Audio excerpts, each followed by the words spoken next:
Hello and welcome to Dialogue. I'm Yang Rui. As China continues to reaffirm its outward progress and the United States seeks to adjust to a changing worldwide political landscape, both countries express the desire to navigate the need for energy and security in a peaceful, mutually beneficial way. To discuss the new challenges ahead, as well as those that linger from the past, particularly in the Middle East, I'm happy to be joined in the first half of the program by Thomas Parker, former advisor on national security to Vice President Dick Cheney during the George W. Bush administration. In the second half, I'll be joined in the studio by Hua Liming, former Chinese ambassador to Iran. But before we start the interview, let's look at this. Dr. Thomas Parker has worked in national security positions for the US government for more than 25 years. He was in the office of the Secretary of Defense, where he worked on Iraq, Iran, Afghanistan and China. He has also served in the Executive Office of the President, the State Department's Policy Planning Office, the Intelligence Community and the Department of Commerce. He currently teaches security studies at George Washington University. Welcome to Dialogue, sir. Thank you very much. Everybody seems to be talking about the latest thaw in the relationship between Tehran and Washington. And many from Republicans have been so vehemently critical of Obama's decision to lift economic sanctions. What's your view? You know, I have mixed views about it. I would have preferred a somewhat tougher approach vis-a-vis Iran. I don't categorically say that they will get nuclear weapons at some point because of this deal. But it's not something that could be entirely excluded either. I realize that China and Iran have good relations. Obviously, it's very different between the United States and Iran, between Israel and Iran, between Saudi Arabia and Iran. So we have serious problems with the Iranian regime. It seems many countries need an enemy. Mm-hmm. The military-industrial complex of the United States also needs to have an enemy so that they can sell weapons. I have to disagree with you there. First of all, the so-called military-industrial complex in the United States, it's not all that powerful, if it ever was. During World War II, it's true, I think 30% of our gross national product was spent on defense, but now it's down to something I think like 4%. And a good chunk of that is spent on salaries and operations abroad. If you look at the amount of money that's actually spent on developing weapons systems and producing them, you're probably talking something like 1 or 2% of the gross domestic budget. And if you look how the U.S. defense budget has evolved over the decades, it's definitely downward. Occasionally you'll have blips, like when we went into Iraq or Afghanistan. But if you look at the whole trajectory, I mean, you can just go on the internet and you'll see it. You'll see that the trajectory is downward. So I don't think we're being driven by some kind of Marxist imperative that economics drives policy when it comes to the so-called military-industrial complex. And then in terms of needing an enemy, I think that's overstated. Then why China was always singled out in the presidential campaign to bash? China bashing campaign seems to be so popular with the electorate in your country that we feel hopeless somehow about the flagship democracy in the world, the United States. Right. Why China always becomes the public enemy number one for Donald Trump, for example, and right. for Hillary Clinton on the issue of human rights? Well, I wouldn't say number one, Ray, with all due respects. China's number one in a lot of things in the world, but not in bashing by the U.S. You're way behind the Democrats when it comes to being bashed by the Republicans. I have to acknowledge that. And you're way behind some of the other Middle Eastern countries, too. You're a distant third or fourth or fifth.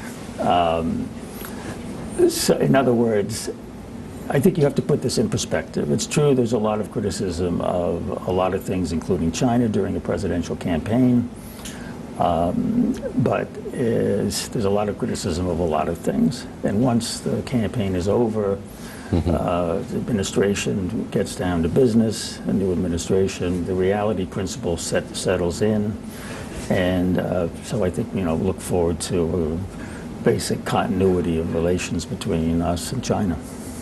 So you'll have to be patient with us during our campaign. It gets a little, yeah. The issue is we are truly concerned when the 45th American president takes office after the campaign, whether lifting of economic sanctions against Iran would be reversed. That will generate a serious inconsistency in American foreign policy.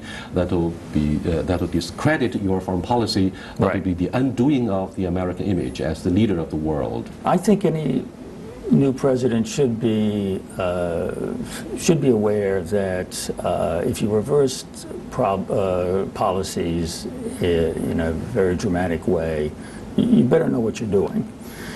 Because it's true that countries, gear themselves towards the policy that's at a given moment, and if it's going to change at 180 degrees, it's going to have an unsettling impact. So I think any new Republican president is going to think twice about, throwing out this agreement, lock, stock, and barrel, as we say in English. We have three security scenarios that we need to keep in mind. One is Ukraine. In eastern Ukraine, the Russian-speaking part of that territory, which seems to be under the control of the Russian or pro-Russian forces. The second scenario is the Middle East, following the tidal waves of migration, seeking asylum within European countries. And we have a third, the South China Sea. Which do you think should come across as the number one in your pecking order to address, given the background of a back to Asia? Well, they're all important. I can tell you probably the number one issue in the United States is anytime there's armed conflict that the U.S. is involved in. So that's going to mean, in this case, what's going on in Iraq and Afghanistan, what's going on in the Islamic world. So that's probably the number one issue with respect to foreign policy. Bottom up, let's look at the South China Sea. Right. Do you think China is seriously endangering the freedom of navigation and freedom of overflight? China says no, no, no, no. Whatever we do there does not seek to antagonize our American friends or the neighboring countries. China says over and over, we want to have a one-on-one dialogue with those with the competing claims, and yet the Philippines tend to unclose international arbitration, and China feels quite frustrated. Our approach is very different from the Philippines. So, do you think we should play upon the rivalry, quote-unquote, in the South China Sea, or China and the United States should take a second look and figure out what is the most important stakes for both of us? Well, I think both are reasonable things to do. We should look at our claims carefully. It's not an easy issue. It gets into some arcane historical developments, from what I understand. I'm not an expert in it. But at the same time, we do have, here in the U.S., we do have our Asian friends coming to us and saying that they're worried about China. So it's a matter of your commitment, a leftover of the Cold War due to the treaty ally. Well, I wouldn't say Cold War, hot war. It's just, it's the way. Don't you think this is a burden on the shoulders of your U.S. Years after the end of the Cold War, you are still committed to the treaty allies, and China feels we are antagonized. We are being antagonized. When you also look at the surveillance missions around our territories and islands. But Ray, when we talk to these other Asian countries, they always mention 1.2 billion people. That's a lot of people. And it's a country that's growing, exponentially, as you know. I mean, more power to you. It's remarkable what you're doing. But you've got to realize, and I probably don't have to tell you, that when you're, the number one country in the neighborhood, people are always going to be looking over their shoulder nervously, a little. I mean, it's not a bad situation to be in. Cuba is also very nervous, right, about the United States, the formidable presence the next door. Okay. Well, it's true. Although this gets at the issue that there is some degree of rivalry between our two countries. We're the two most powerful countries in East Asia. I'm sure it would be easier for China if the United States were 20,000 miles away as opposed to whatever it is, 6,000 miles away. And it might be easier for us if China had, I don't know, 3 million people as opposed to 1.2 billion people. But that's neither here nor there. So I think these things can be worked out, but we don't want to, either side has to realize what its core interests are, but also what the limits of its power is, and also insofar as there are changes in the balance of forces, that this take place gradually, and also that we don't surprise each other too much. I mean, sometimes there can be surprises, but you don't want to surprise a party so that they feel backed into a corner. It seems that your understatement of the analysis suggests clearly that the rise of China, which of course itself is controversial, needs to be managed very carefully. We are in the same boat, sharing the same destination of co-prosperity. Having said this, the last question is what do you make of the relationship between Moscow and China? Some in your country are critical of the Obama administration and its policy that alienates China, that puts China very close to Moscow, and two permanent members of the UN Security Council are united. They forge a very special, comprehensive strategic partnership facing the 21st century, starting from the years of Boris Yeltsin. And that's a mistake on the US side. Do you buy this idea? So you're asking me what the American view of the China-Russia relationship. Well, our understanding is that both your countries are on quite good terms now. If anything, the invasion of Russia into eastern Ukraine has probably drawn you even closer together. It's pushed Russia maybe closer to China. We hope that we understand where you're both coming from.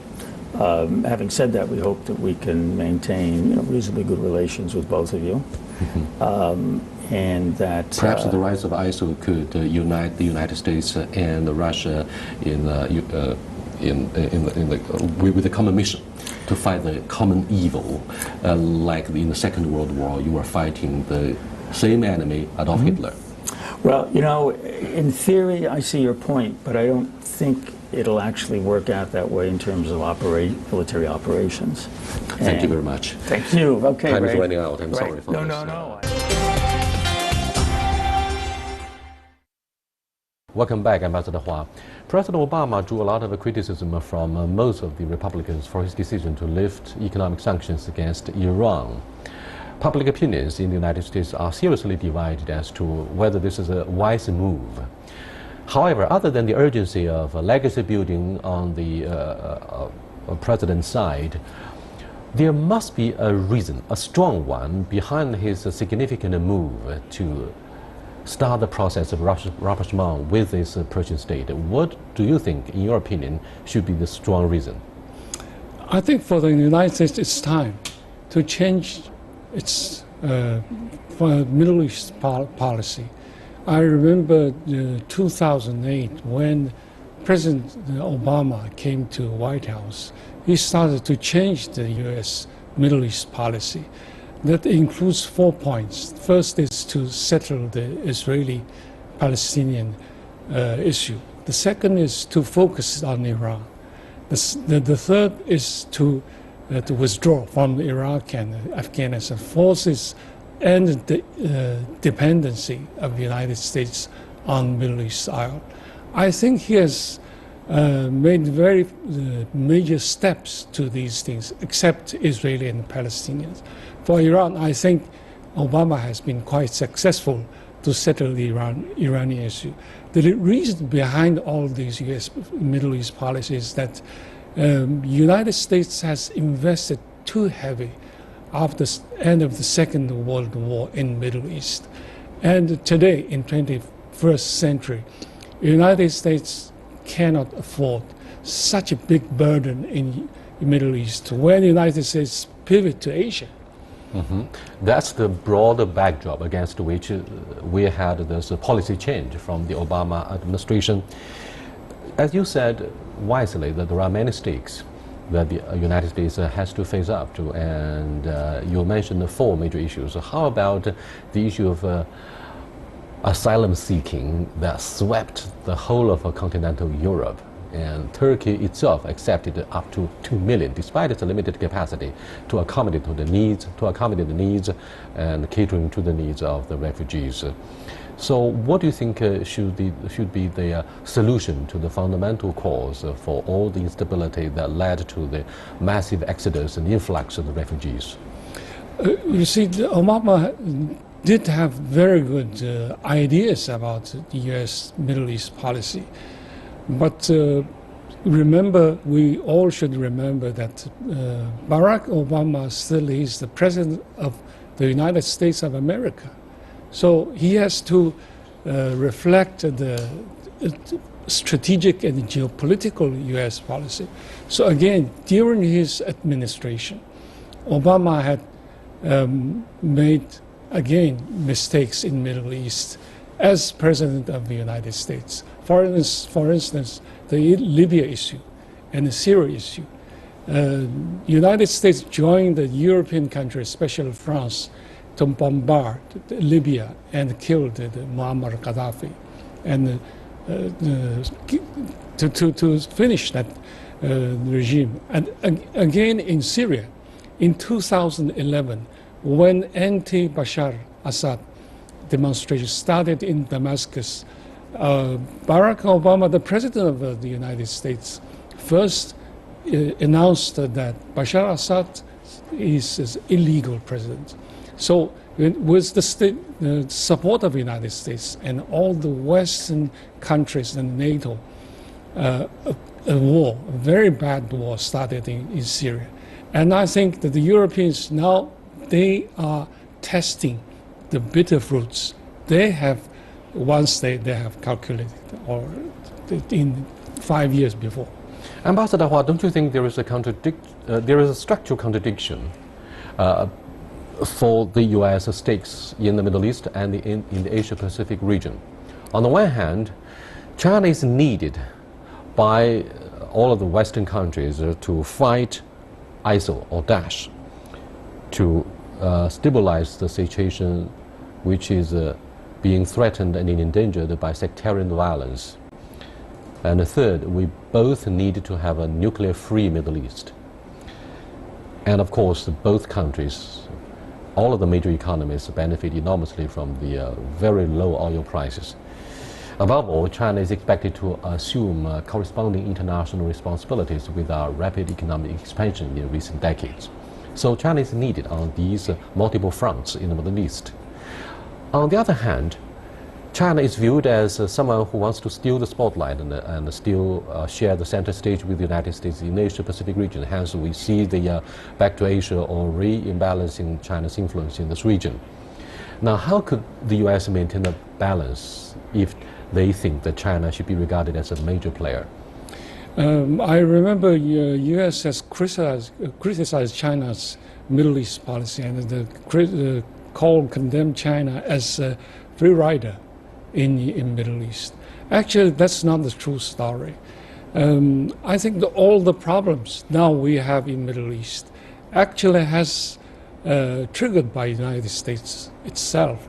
So China is not the one who to bear all the responsibility or all the consequences United States' mistakes had made. But today, I think in Middle East could be one of the platforms in the international issues that China and the U.S. share the same interests, or they have overlapped interests in that area. The major interest of the U.S. and China, which shared, is the peace and stability in that area. Both the United States and China need peace and stability in this area. So we can have, China and the United States can have a kind of cooperation over that. I think China and the U.S. have started a kind of cooperation over Afghanistan already and over Iran nuclear issue already. As highlighted by the very critical comments by Thomas Parker in the first half of our show, he's a former advisor on national security to Dick Cheney. The United States tended to use force to transplant the idea of democracy and to hopefully buy the loyalty of its partners, if not allies in the Middle East. However, we see more of instability, violence, and civil strife, disintegration of many Gulf states there after the Arab Spring. Which country is likely to bring more of the peace or peace dividends to this region? Through a reconstruction in a war-torn country like Iraq, Afghanistan, or sending more troops to the ground, joining air campaign against ISIL? Do you think economic sanctions, the use of force, would help bring about stability in the volatile region of the Middle East? In sharp contrast, do you think China's enormous input, such as more investment in those countries, would bring more peace dividends? I never believe gun can achieve any kind of peace and You're not stability. a fan of a gun policy? I think one of the big mistakes by the newcomers in the United States, led by the Bush administration, was that the United States wanted to impose a kind of regime or democracy to the Middle East countries by force or by guns, and it failed. So I think that China's policy is just opposite of that. China's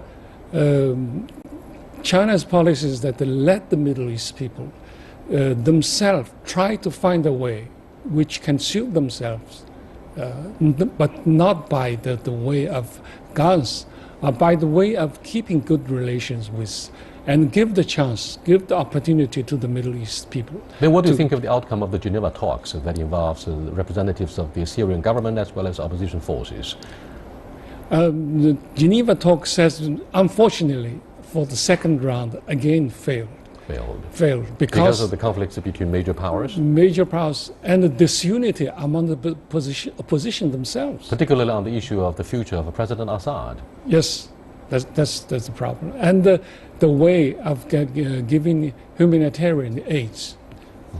What do you make of the negative impact of severing diplomatic relations between Riyadh and Tehran? Because these two major powers that struggle for greater predominance in the region, there are serious political differences which may have been exacerbated by religious sectarianism. Look at the case in Yemen, where you have the very brutal proxy war. Personally, I think the sectarian nature of Saudi and Iran relations has been too much exaggerated. We remember after the end of the Second World War, for more than 4 decades, Iran and Saudi Arabia, with one Sunni, the other is Shia, they had very good relations between Shah and the Saudi royal family. Very good relations because they were both allies of the United States. The relations deteriorated just after the Iran Islamic Revolution, when the regime changed in Tehran. So actually, that's the contradiction or conflict. Actually, is not between Iran and Saudi Arabia. That was a conflict between Iran and the United States. Okay, let's take a closer look at something beyond the geopolitical issues, ideology. The United States, for example, refuses to accept the elections in Iran as a democratic election, and they don't give any recognition to the results of the presidential campaign. But Persians, the Iranians, say this is their own choice. This is their unique way of exercising their democratic rights and using the ballot box to shape their political future.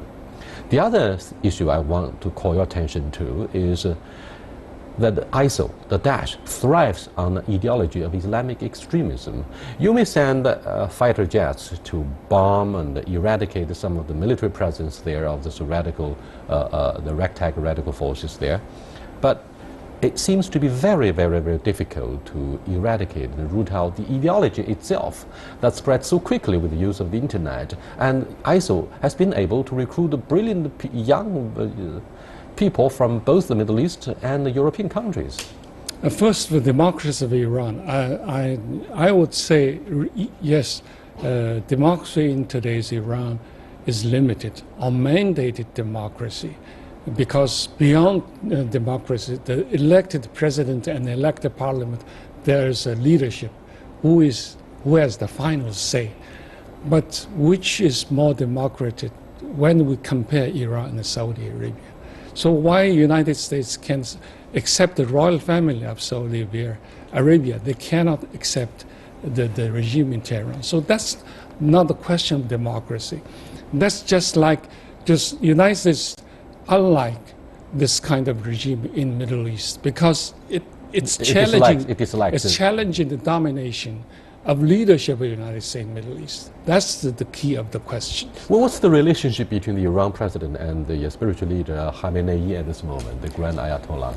Yes, I think President, according to the Iranian constitution, President is dealing with the day-to-day affairs of the government, but leadership had the final decision. He's the final decision maker. So one is CEO, the other is the president of the group. Yes, exactly. That's it. That's it. What surprises the rest of the world, I'm afraid, is the sustainable stability politically in this Persian state, other than unlike the political chaos in other neighboring Arab countries.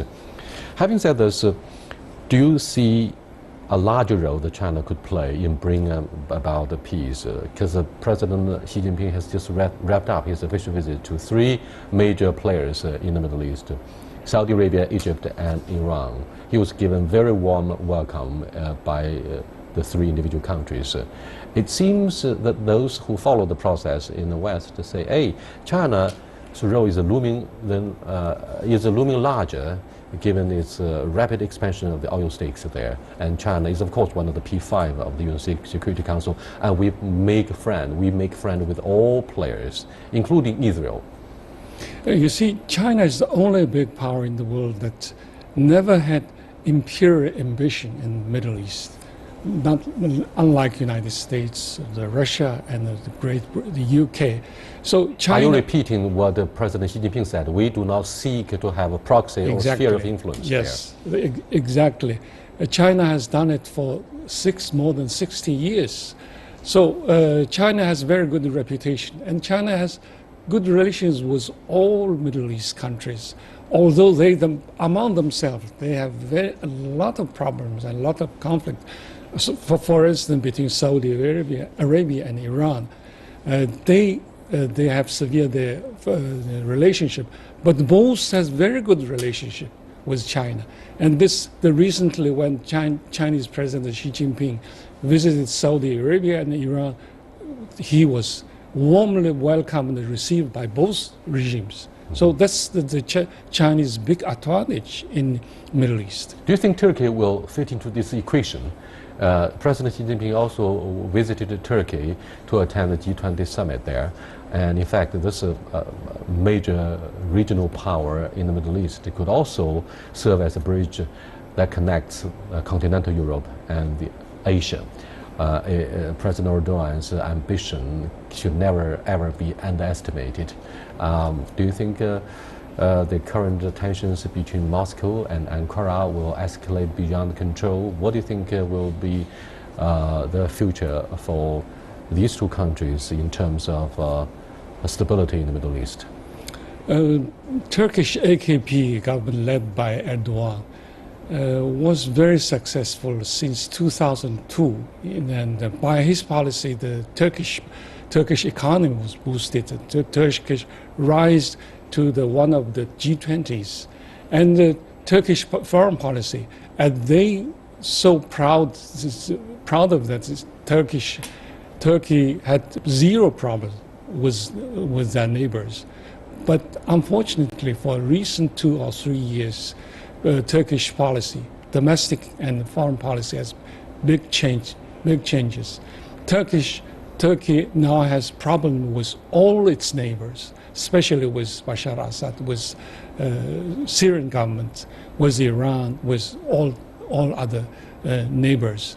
So now I think the Turkish government now has to answer the questions. If Turkey is to keep the big influence among the Middle East countries, or to lose it. Okay, thank you very much for being with us, and thank you for watching. I'll see you next time. Goodbye.